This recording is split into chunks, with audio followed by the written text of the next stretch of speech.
In this video, I'll show you how to connect your Xbox Series S controller to an Xbox Series S.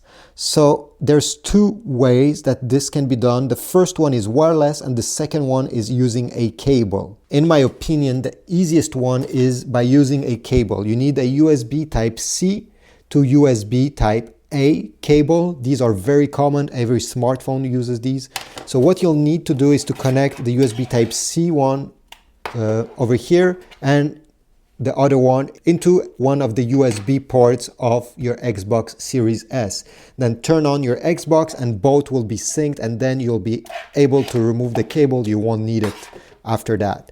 Now, if you don't have a cable around, there's another solution, is to sync it wirelessly. So how to do this? Make sure that the batteries in the controller are charged or they still have some charge left. And then what you need to do is, you see there's a sync button right in the front of the controller and there's a sync button right in the front of the console. Well, take your controller and keep pressed during 3 seconds on the sync button on the front until this light is blinking. Okay, it's blinking. I can release my finger. And now we'll do the same on the Xbox, but it needs to be turned on first.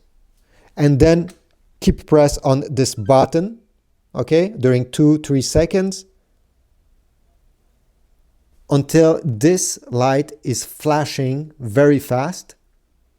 And then after a while, just let me put them together like this, they will stop flashing, and this will mean that they are synced. And now it's all working. And by the way, if you have an Xbox One controller like this one, this is the 2nd gen Xbox One controller, the one that has Bluetooth. You have a sync button here as well, and you can do the same exact trick if you want to have a second controller.